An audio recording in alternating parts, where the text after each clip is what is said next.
Please join in. Breathe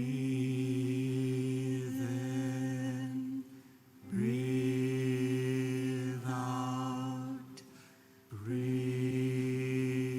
in, breathe out, breathe in, breathe out, breathe in, breathe out. When I breathe in, I'll breathe in peace. When I breathe out, I'll breathe out love. When I breathe in, I'll breathe in peace. When I breathe out, I breathe out love. When I breathe in, I breathe in peace. When I breathe out, I'll breathe out love. When I breathe in, I'll breathe in peace. When I breathe out, I'll breathe out love. When I breathe in, I breathe in peace. When I breathe out, I breathe out love. Breathe in, breathe out, breathe in, breathe out.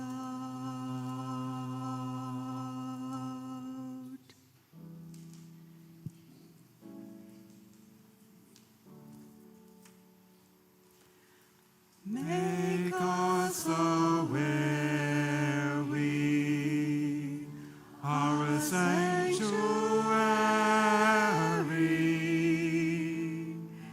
each made holy, loved right through, with thanksgiving. We are a living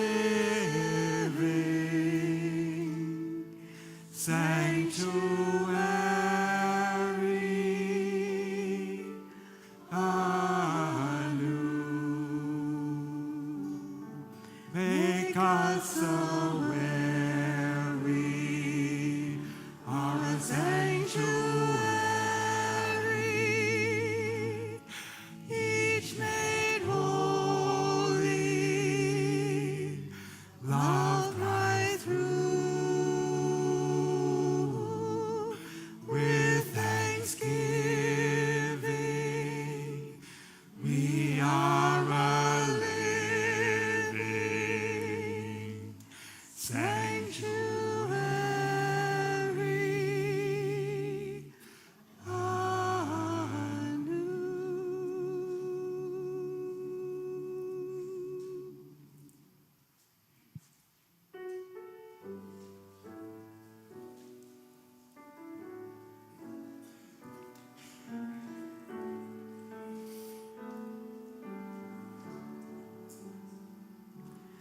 We are here together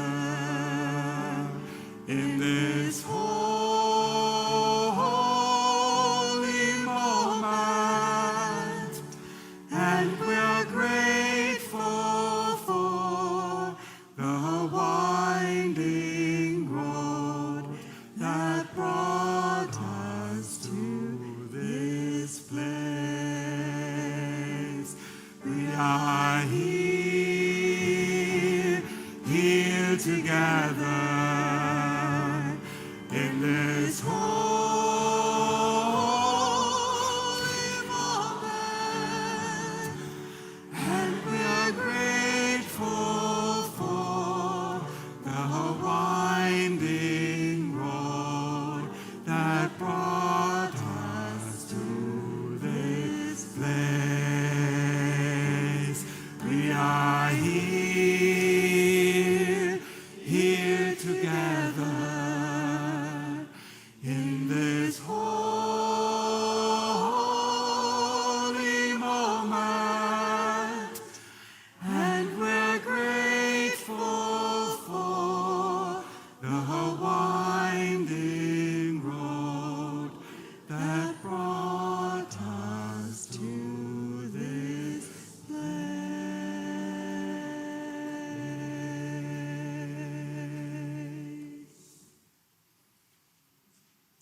never invited you to rise, but I feel you rose in spirit anyway and voice. So please rise now as we sing or say something here. What are we singing and saying here? Please rise and join me in the words of our covenant found on our screen. Love is the spirit of this church, and service its call. Let this be our covenant, to dwell together in peace, to seek the truth in love, and to help one another. Whoever you are, whomever you love, wherever you are in your life journey, you are welcome here. Whoever you are, whomever you love, wherever you are on your life journey, you are welcome here. I'm Michael Leuchtenberger, and I get to serve as the settled minister of this caring, curious, and ever-evolving congregation. It is good to be here. Whoever you are, whoever you love, wherever you are on your life journey, you are welcome here. You are welcome here. You are welcome here.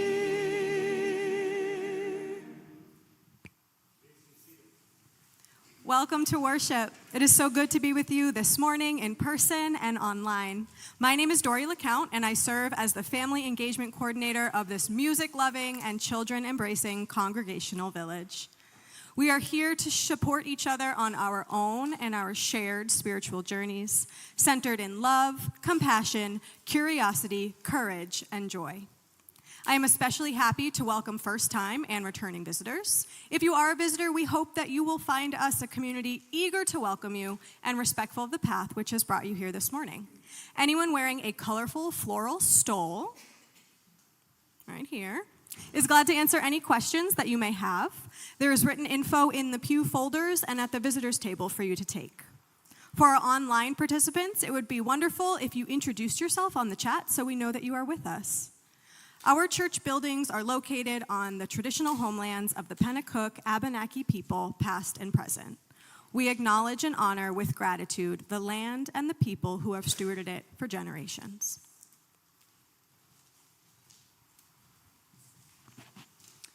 For a complete listing of church events and news, check out our weekly e-bulletin or copy of Parish Notes, our monthly newsletter. Here are a few highlights. Right after the service, all are invited to come to Fellowship Hall for our annual meeting. Drinks and refreshments will be available, as will be childcare in the Rainbow Room and Armenia White Room. If you've never been to an annual meeting, I really encourage you to come. Exercise, especially if you're a member, exercise your right to vote on our budget and some bylaws changes. So please show up in force if you can. Tuesday, all are welcome to join our weekly welcome table dinner at 6. This will be our last Tuesday dinner before we take a break for the summer. And then stay on for our Blue Moon Music House. This open mic event will start at 7 p.m. Reese Donacci is a member of our youth group, and he will be working as our staff photographer the month of June. Hello, Reese, up there. Gaining valuable work experience as he moves beyond high school. His task is to capture the life of the congregation, including Sunday worship. So you may see him moving around. Just ignore him. He may approach you about taking headshots still missing from our Breeze database. Thank you for your cooperation. Next Sunday is our flower communion service. Bring a flower if you can. We will also take our all-church group photo right after the service, followed, of course, by our spring picnic with grilled items, meat and vegan options, our bounce house, and whatever dishes you all bring. Each week, we light our chalice to set this time apart and to mark it as sacred. If you're at home and you have a candle or chalice ready, I invite you to light it now as Rainer lights our chalice here in the sanctuary.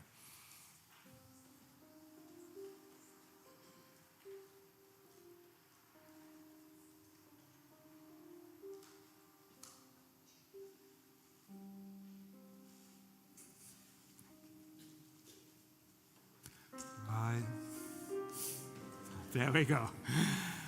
Rise up, O flame, by thy light glowing, show to us beauty, vision, and joy.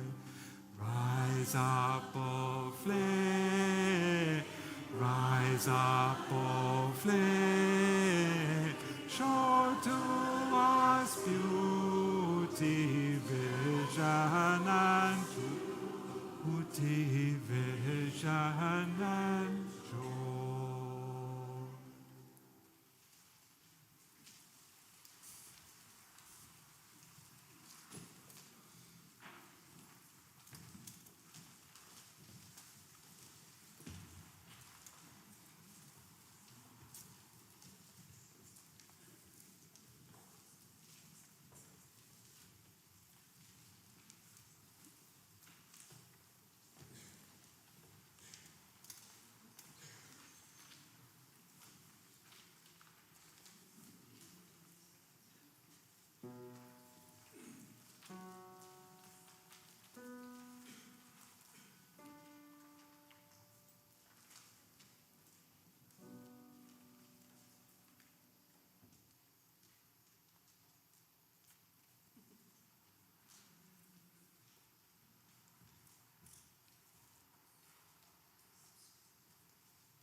Please repeat after me. It is a blessing to be. It is a blessing to be. It is a blessing to be here. It is a blessing to be here. It is a blessing to be here now. It is a blessing to be here now together.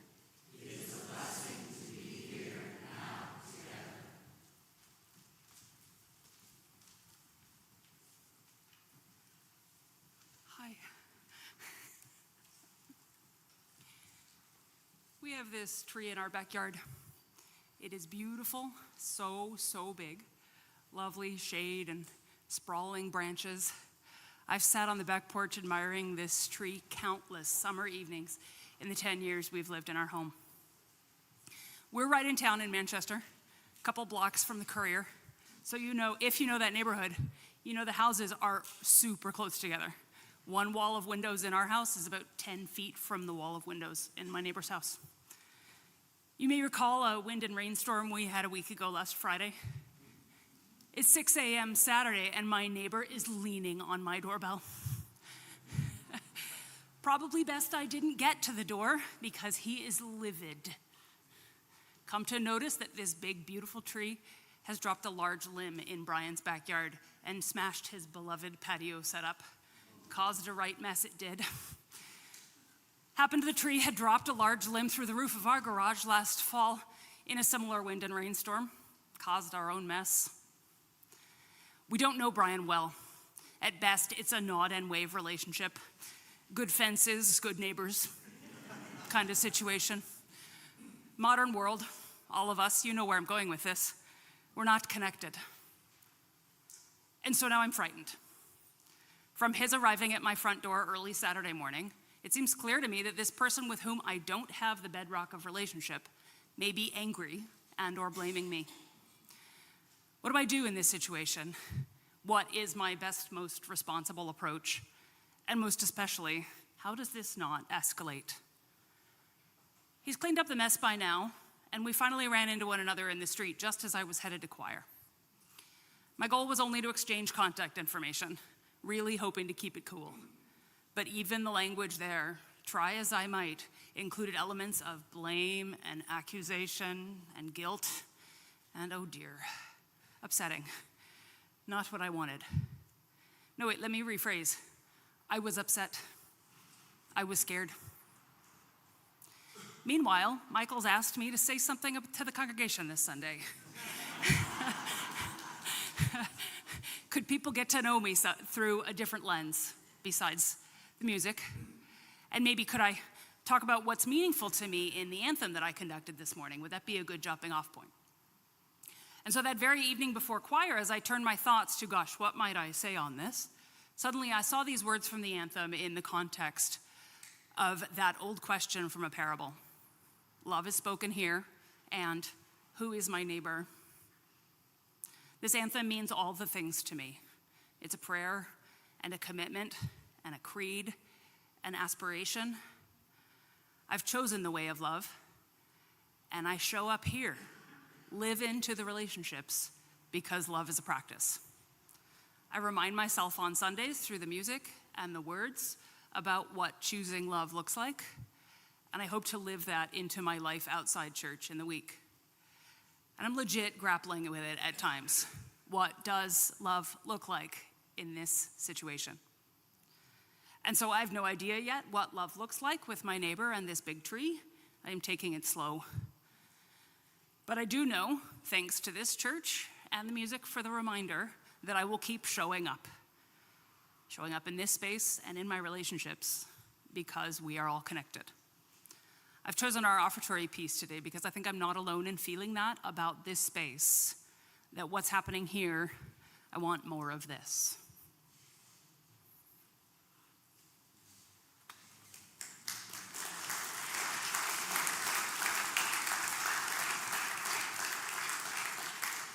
Please rise in body or spirit as we sing our next hymn, number 1007 in our teal hymnals. There's a river flowing in my soul.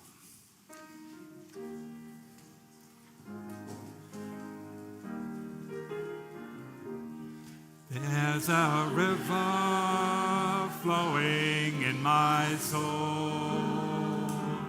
There's a river flowing in my soul. And it's telling me that I'm somebody. There's a river flowing in my soul. There's a river flowing in my heart, in my heart.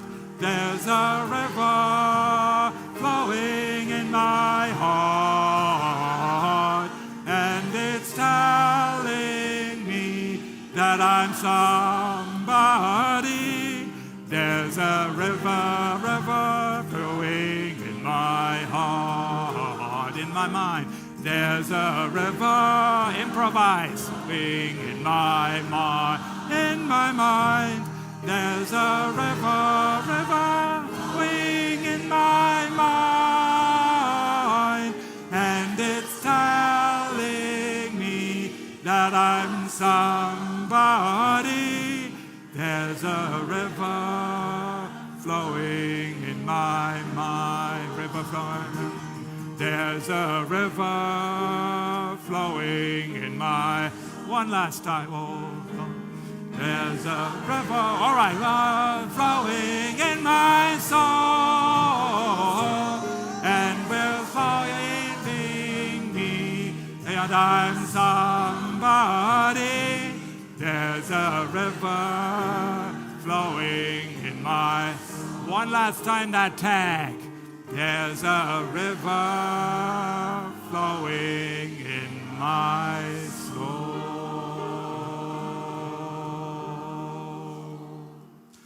Please be seated.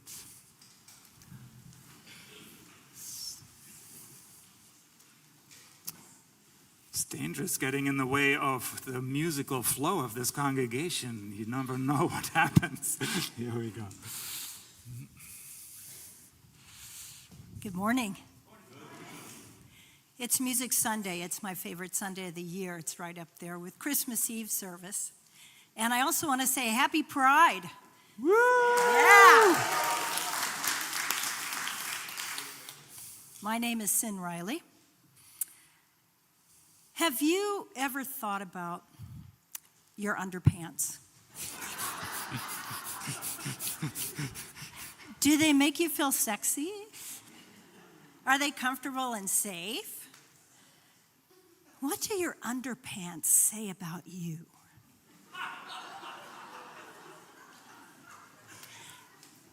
In 1973, when I was 13 years old, I thought about my underpants a lot. I didn't like wearing girls' clothing, and I wanted to wear boys' underpants. And I was too embarrassed to ask my male friends, and my older brother was gross, and he had cooties, and I wasn't about to get his sort of gray and tattered Y fronts out of his dresser drawer. But I was in luck because my mom bought my dad some bikini underpants for men. And they were too small for him, so she threw them on the rag pile in the basement. So I went down to the basement, and I got those underpants. There was a red pair and a blue pair, and I secretly wore them. I lived in southern Illinois at the time. Now, people don't think of Illinois as a southern state, but it's a very long state, and half of it is below the Mason-Dixon line. So the rural communities around the college town where I grew up, they were quite conservative. So while I could wear jeans and a t-shirt and boys' Converse, especially as a tween, without fear of judgment, I knew that my underpants were just a bridge too far. 1973 was a very interesting year for LGBTQT, sorry, I never can say that right, politics. That year, the American Psychiatric Association took homosexuality out of the DSM. We queers were a step closer to no longer being pathologized. My mother agreed that people who identified as gay, lesbian, or trans were not mentally ill, and that the departure from heteronormative was a part of nature's diversity. And now, I feel a deep gratitude for my amazing, brilliant, broad-minded mother. But those things that we express intellectually and understand in theory don't quickly burrow down into the emotional layer. And my mother still had expectations of me, her daughter, that I would greet womanhood in a heteronormative way. To be fair, nothing else had ever been modeled to her. So I kept my secret because I felt it might be shameful and too dangerous to tell.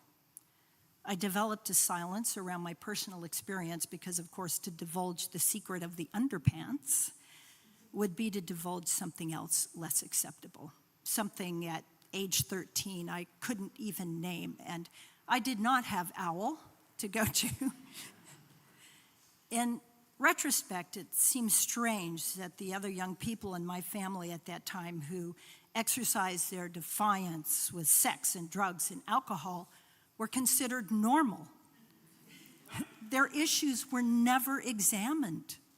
Yet my underpants, which were not an act of defiance, nor an issue, but rather a symbol of self-affirmation, would have been met with concern.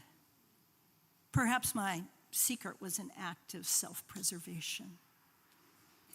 As an adult, I came out as a genderqueer lesbian, I think, but non-binary. I don't know what I was, but I came out, and I'm still out.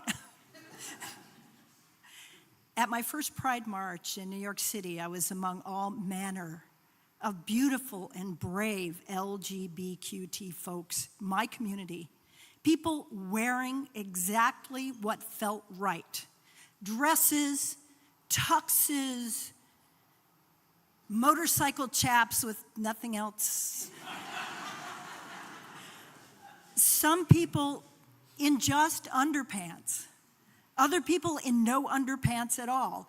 And when I think about that time, I can't remember what underpants I was wearing at the moment.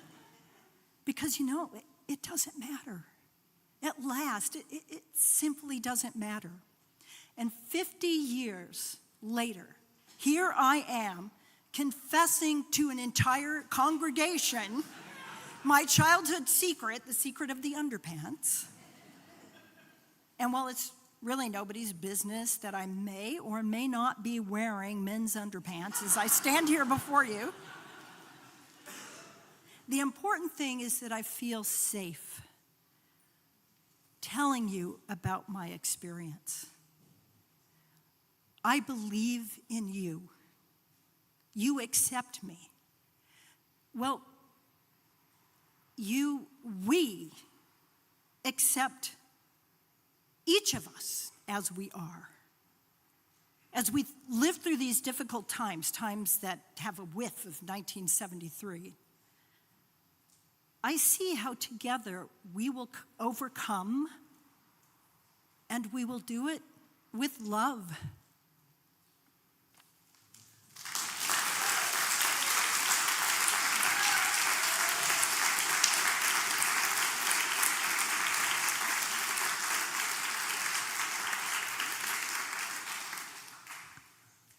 Yes, June is Pride Month, a time to celebrate LGBTQ plus culture, visibility, and activism. Our next anthem is such a celebration. It was commissioned by Chris Lamb in memory of her brother, who was a part of the LGBTQ community. He stood for the values of respect and inclusion. The lyrics exude a sense of hope, even in the face of struggle. I won't give up on you, on all that seems so out of reach. Yes, we will sing through the loss, we will sing through the pain, but we'll also hold each other to the light, through the night, through our tears, so that love can and will rise again.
We now turn to the joys and the sorrows that we carry individually and as a community.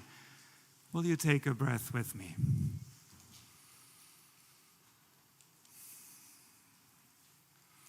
As we surrender to this moment, let us notice our body resting, grounded, supported by the earth. And in a moment, you will be invited to come forward to light a candle or place a stone at the table to your right, or add a note to our Holding Our Grief wheel. Today's joys and sorrows will be held in silence and with no public sharing at the microphone. Yet, first, I would like to invite Lorraine Ellis. Where is Lorraine? Right there. Lorraine Ellis, please to come forward. This is a surprise, yes. And Christy Bartlett to join me here on the chancel.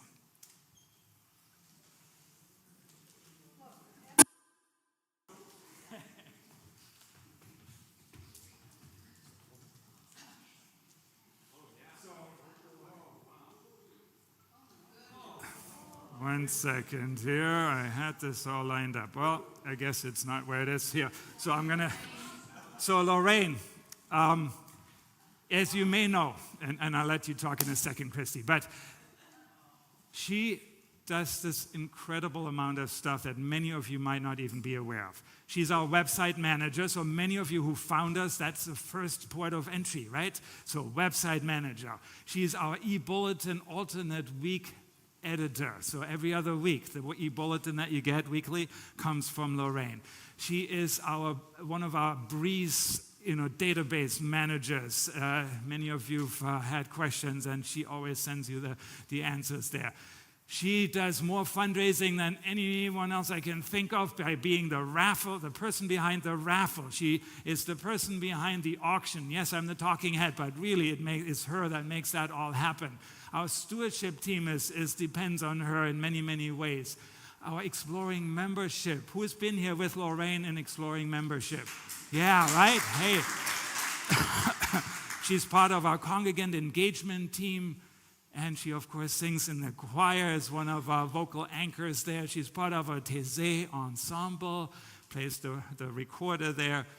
She is part of our knitting group, and there's probably a whole bunch of stuff I'm forgetting. But so it is with great pleasure that Christy has decided to make this amazing quilt for her. So thank you, Christy, first for making that.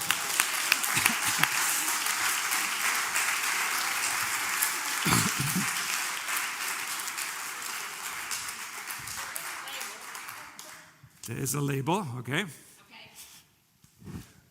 All right, there we go. There's a mic for you. It says, made for Lorraine Ellis in appreciation of all you do for the Concord UU Church. By Christy Dolap Bartlett, 2026. Absolutely. Thank you, Lorraine.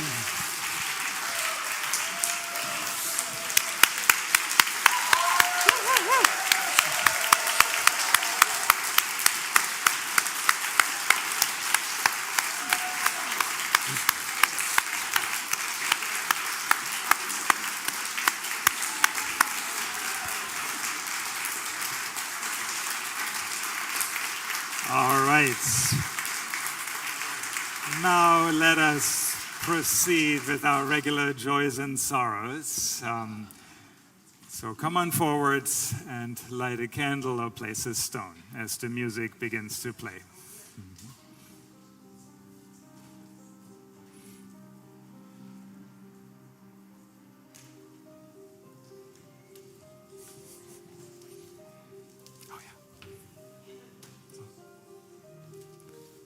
Give it to him.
Judy, I would like you to light 2 extra candles.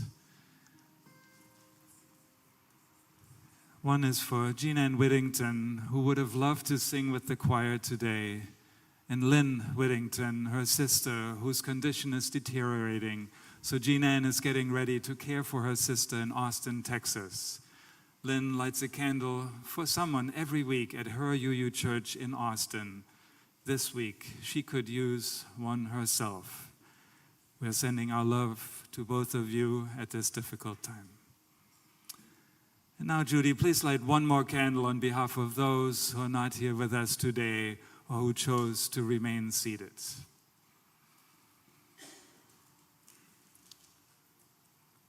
Whether your joys or sorrows have been named or remain in the silence of your heart, know that you are not alone. May we hold our earth in our hearts with joy in her nature, in awe of her majesty, power, and resilience, taking responsibility for the hurts that we have caused her. Will you take another breath with me?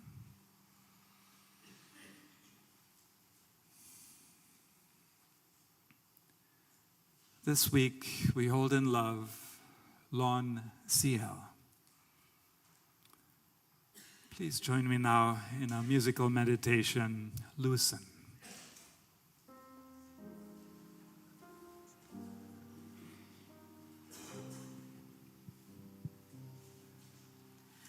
Loosen, loosen, baby, oh, you don't have to carry the weight of the world in your muscles and bones.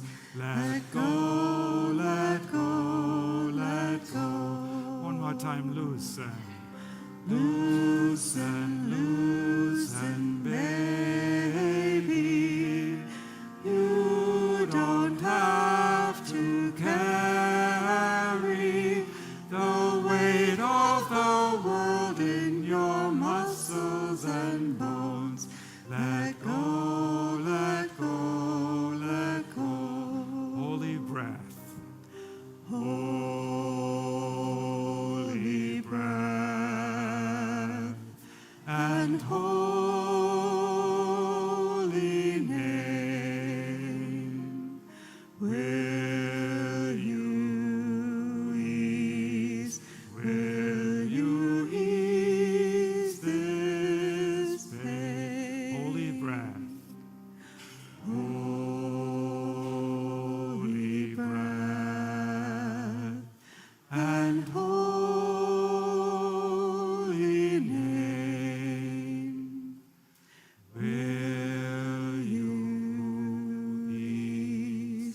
will you ease this pain?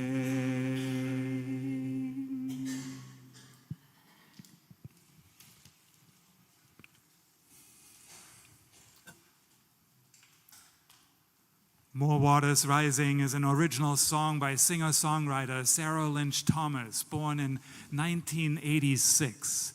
She notes, it was written as a reflection of the ecological and social changes sweeping our world in 2016.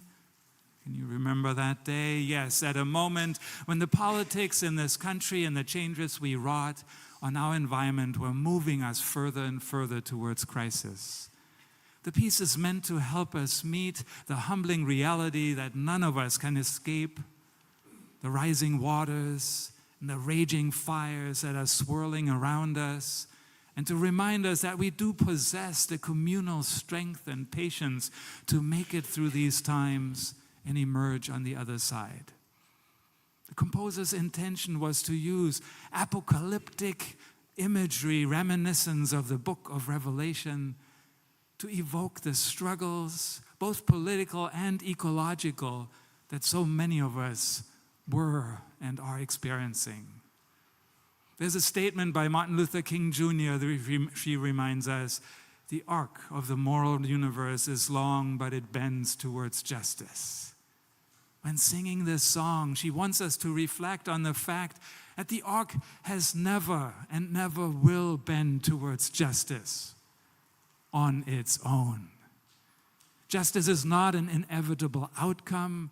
It only takes place through the constant compassion, vigilance, and cooperation of each generation, unceasing through time.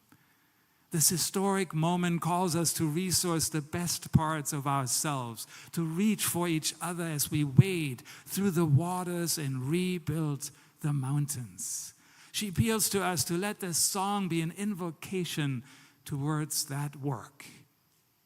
And while this is an original piece, the composer would like us to know that the song very much draws on styles and arrangements from the long tradition of African American church and work songs.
There are more waters rising, this I know, this I know.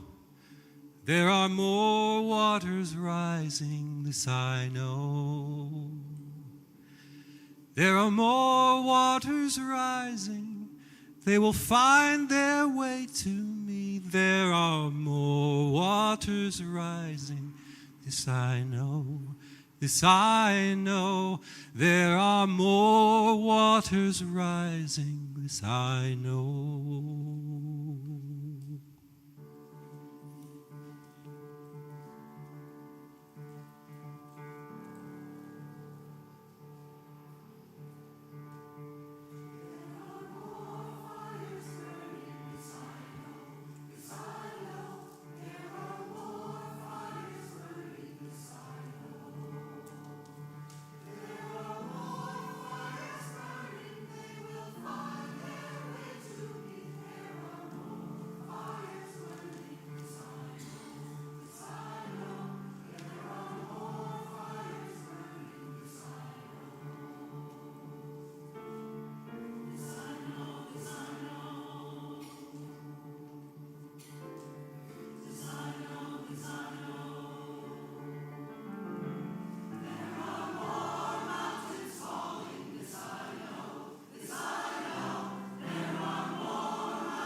I'd like to invite all the young and young at heart to come forward for our time for all ages. Come on forward. Hang out with Dory here one last time. Well, last time is next week, but can we all cry some tears already? Yes. Here we Good go. morning, everyone. Once you find your seat, please stay in your seat. You might see some goodies up here, but please stay in your seat. I'm going to walk back here.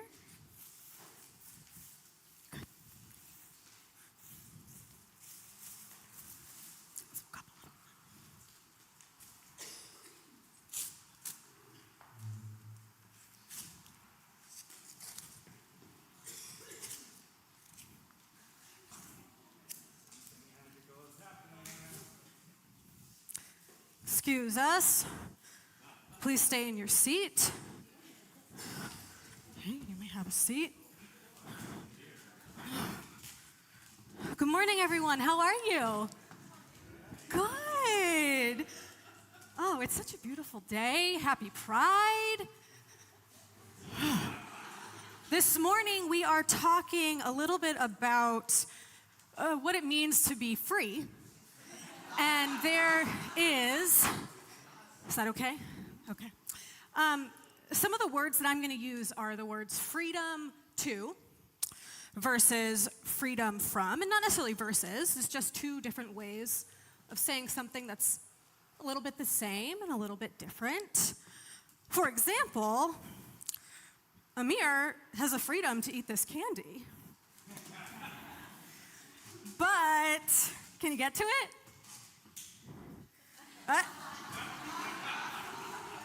Can he get to it? No. Because he doesn't have freedom from, well, sorry, these together, from this tape and from the string that I just used. Do I have the freedom to eat that candy? Yeah, I do. Do you? Well, let me tell you something. You do have the freedom to eat that candy, but not until Amir is freed from these bindings. That was a little too much. So you all are free to eat this candy, but not until Amir is free from the bindings. But while we wait, let me tell you a little story. The other day, can you all hear me? The other day, the most sad but also amazing thing happened. Do I need to tape it down too? My phone fell in the bathtub. Oh, it was so good. Because at first I was like, oh my goodness, my phone, I need that. But then, this is amazing. I have the freedom to eat a Starburst and some, please stay in your seat. Please stay in your seat. I have the freedom to eat some chocolate. Please stay in your seat. Please stay in your seat. Please stay in your seat. Please stay in your seat. Please stay in your seat. Ah! Well, anyway, my phone fell in the bathtub, and it was terrifying at first, but then it was so exciting because I had the freedom to go on a walk without thinking about who was going to be contacting me. When do I ever get to do that? The freedom from my phone allowed me to have the freedom to just be free. I said, please stay in your seats. Oh. All right. Amir is free. You all have the freedom to some candy. I'm going to get a microphone because I want to know what you all saw. What happened? Who wants to tell me what just happened? We just freed Amir when you told us to stay in your seat, stay in our seat. Say it again. The So whole thing. you told we got up and freed Amir when you told us to stay in our seat. Yeah. Did I tell you you couldn't free Amir? Not really. What do you mean by not really? You said that we had to stay in our seats, but you didn't say we couldn't free Amir. That's right. How come you didn't get out of your seat right away? Anybody? We wanted to get out of our seats when you started eating the candy. It looked really good. I wanted to keep it all for myself. Oh. What just happened, Lorenzo? Tell us what just happened. I kept trying to get the candy, but my dad pulled me away. Oh no! Lorenzo, do you have the freedom right now to get more candy? No? Why not? Because your dad said no. And what is it about your dad or about me that makes it feel like you have to stay in your seat? Do you know? Does anyone up here know? Why did you think you had to stay in your seat? Huey, do you have an answer? Can you? Yeah. Will you say it in here, or do you want me to say it? Okay. Huey said, it feels like I have power over you. It feels like I have authority. Does anyone else feel that way? Yeah. Who else up here has a little bit of power? Me. Raina? Over how much candy I eat? Ooh, Raina has power over how much candy she eats. So you have the freedom to choose how much candy you eat. Anybody else have power up here? Look up here. You see anyone you feel like has power or authority? Raina's pointing at Michael. There are some people in our lives that we feel like they have the power to tell us what to do. And sometimes it makes us feel like we don't have the freedom to make our own choices. But what you all did today is I gave you a direction, and you actually did have the freedom to make a different choice. And there's another really important piece of this. What was happening? What did you use your freedom for? Helping Amir get free. And we know that you are doing it for candy, but in life, there are times when we will see people and where we will know about people that are not free, that do not have the same freedom that we have, or do not feel like they have the same freedoms that we feel like they have because of authority. And so thank you all for not listening to me. That's exactly what I wanted. And thank you for freeing Amir. So thank you, Dory. Let's sing you all from Priya back to your seats, and the rest of you, please join me in our choreography.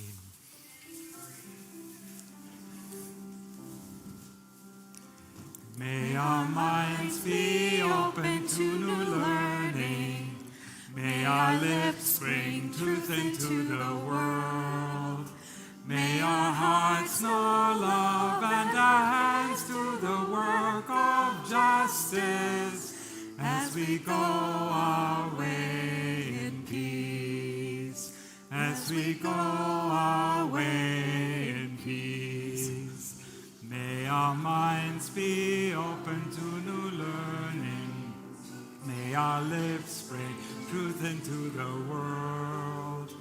May our hearts know love and our hands do the work of justice as we go our way in peace. As we go our way in peace.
Our final anthem has its origin in a songwriting workshop with singers from a middle school in North Carolina. Jim Papoulis listened to the youth carefully as he asked them about their sense of hope for our world. They talked a lot about the importance of supporting each other, especially in light of all the negative things they observed happening in the world. And he noticed how the youth want to see change in the face of division and negativity, and how they imagine that change could start with them. In their words, even through the pain, we can still find the love calling to us, bringing us hope. I feel a change is coming. If we are united, we can be the change.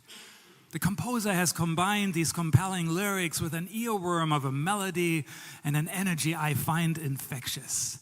The music leaves me with hope, defined as the conviction that change is always possible because people are always capable of changing. The future is not something that happens to us, but something that we get to create together.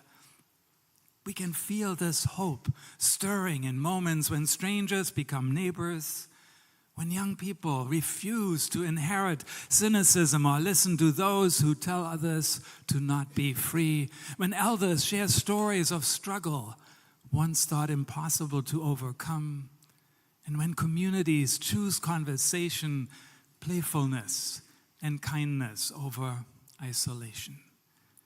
It is a hope that challenges us. It challenges us to resist the temptation to wait for someone else to save us.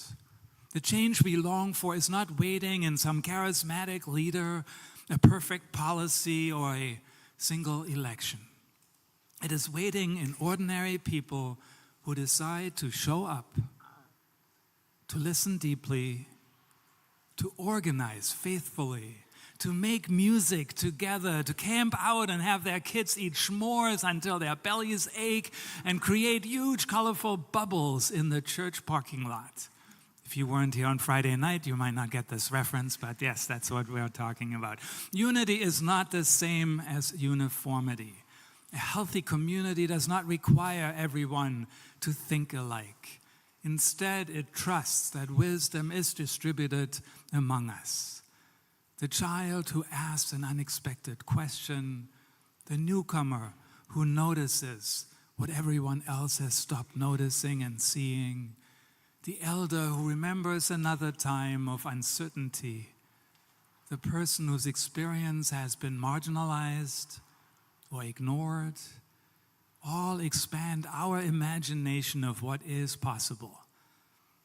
When every voice is welcome and every story is heard, something remarkable happens.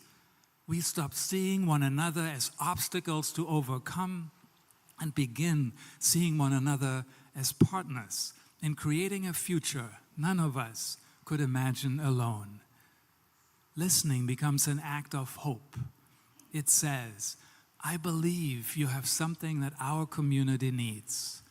This is the promise at the heart of democracy, of beloved community, and of covenantal life. We are stronger not because we erase our differences, but because we weave them together into something more resilient and beautiful than a single thread could create. Perhaps the change we sense coming is not only a change in our institutions or our politics. Perhaps it is a change in our understanding of power itself, as displayed in our Time for All Ages. Instead of power over one another, we discover the power that emerges when people trust one another enough to listen, to share responsibility, and to dream together. The future has always belonged to people who could imagine a world that did not yet exist and then invite others into that vision. Every movement for justice, every congregation that welcomed the excluded, every village that chose cooperation over fear began with ordinary people saying, what if we lived just a little differently? What if we listened to that feeling that a change is possible? that love will rise even when success is not guaranteed? What if we listened to the feeling that the change we've been waiting for has already begun in us, among us, and especially through us?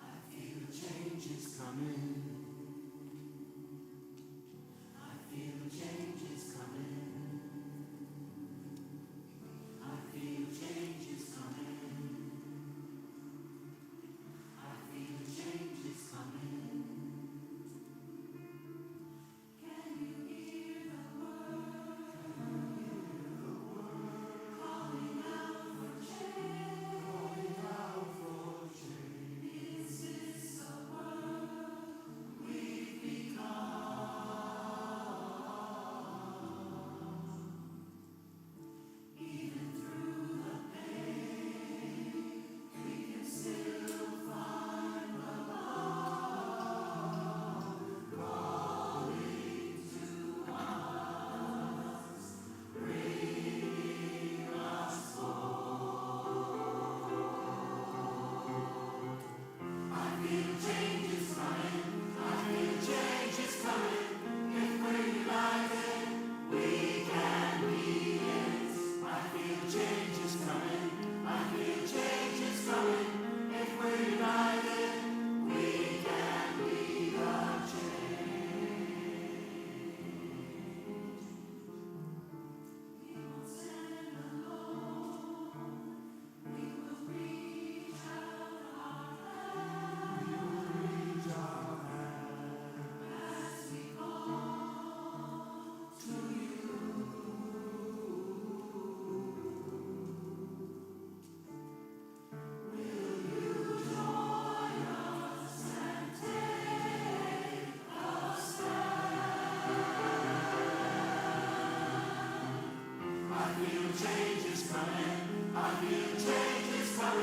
If we're united, we can be it. I feel change is coming. I feel change is coming. If we're united, we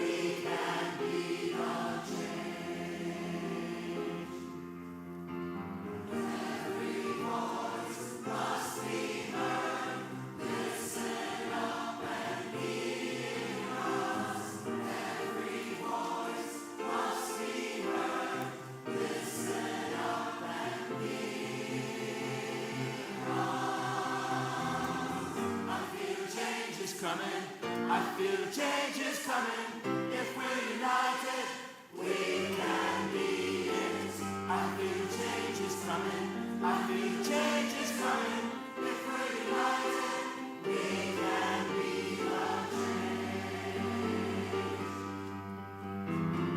I feel change is coming. I feel change is coming. If we're united, we can be it. I feel change is coming. I feel change is coming. If we're united, we can be the change. We can be the change. We will be the change.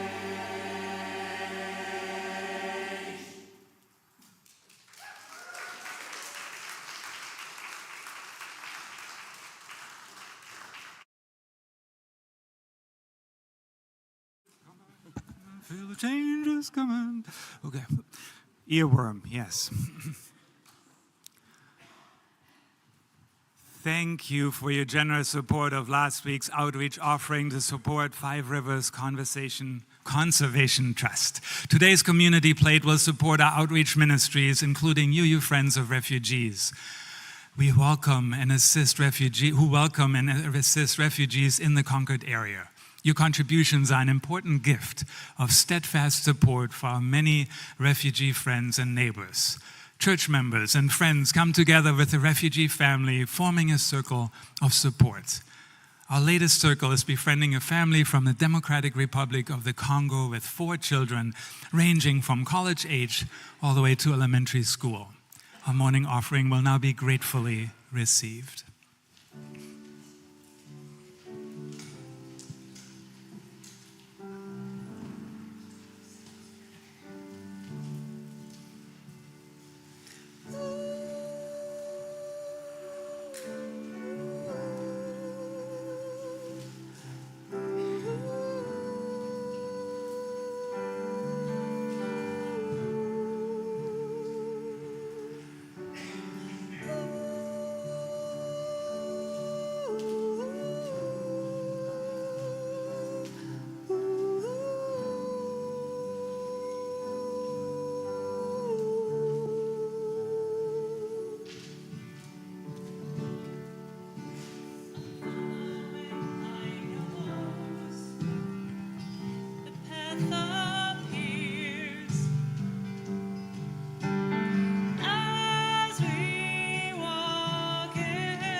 It's the no, it's the yes, it's the kid in the store.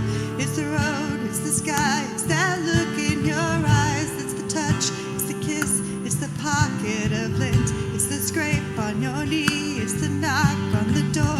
It's the no, it's the yes, it's the kid in the store. It's the road, it's the sky, it's that look in your eyes. It's the touch, it's the kiss, it's the pocket of lint. It's the scrape on your knee, it's the knock on the door. It's the no, it's the yes, it's the kid in the store.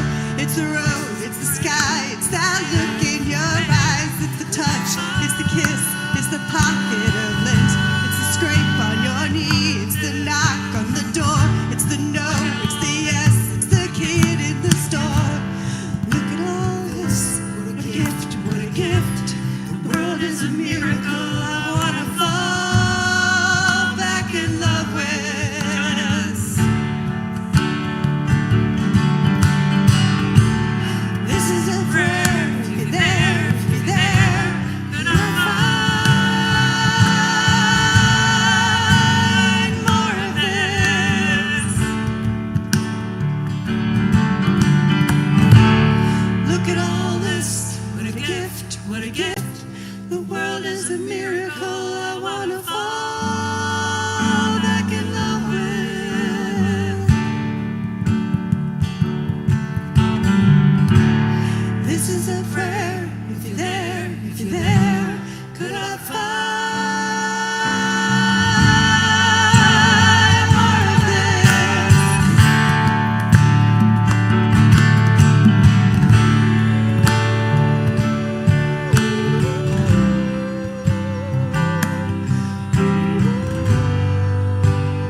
May we be transformed by our giving. May the world be transformed by our gifts. Please rise in body or spirit for closing hymn number 1014 in our teal hymnal, Answering the Call of Love.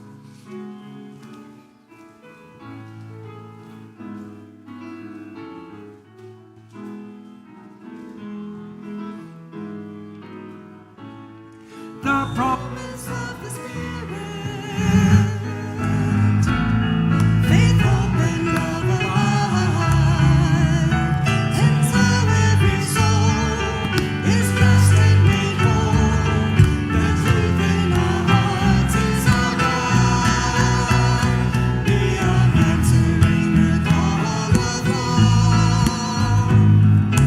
Hands joined together as hearts beat as one, and golden by faith begin to proclaim. We are answering the call of love. Sometimes we build a barrier to keep love tightly bound, corrupted by fear, unwilling to hear, denying the beauty we found. We are answering the call of love. Hands joined together as hearts beat as one, and golden by faith began to proclaim. We are answering the call of love. The brightly day's dawning, and love will not provide reflections of grace in every embrace, fulfilling the vision divine.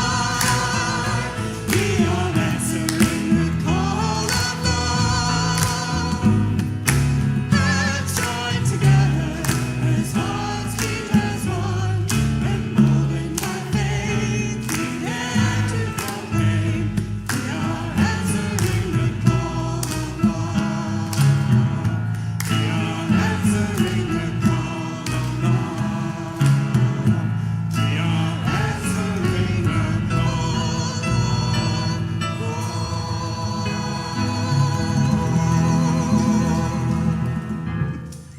Go out into the world in peace. Honor one another. Listen with an open heart. Stay curious. Have courage. Be kind. Embrace the mystery. Welcome all. And live always the way of. Thank you. I now invite you to extinguish your chalice as Christopher Soul extinguishes our chalice here in the sanctuary. He's the longest serving choir member since, the 50s somewhere there, so yay. Won't give away his full age, though. Please join me in reading aloud the words on our screen. We extinguish this flame, but not the light of this faith we share, the warmth of community or the fire of commitment. These are in our hearts until we are together again. Now please join me in singing our unison benediction, and if you're comfortable joining hands or elbows, go ahead and reach out, and if not, reach out with your heart to all of us, worshiping with you, knowing that you are not alone. From you I receive, to you I give, together we share, and from this we live. From you I receive, to you I give, together we share, and from this we live. Let us go in peace, and let our service continue.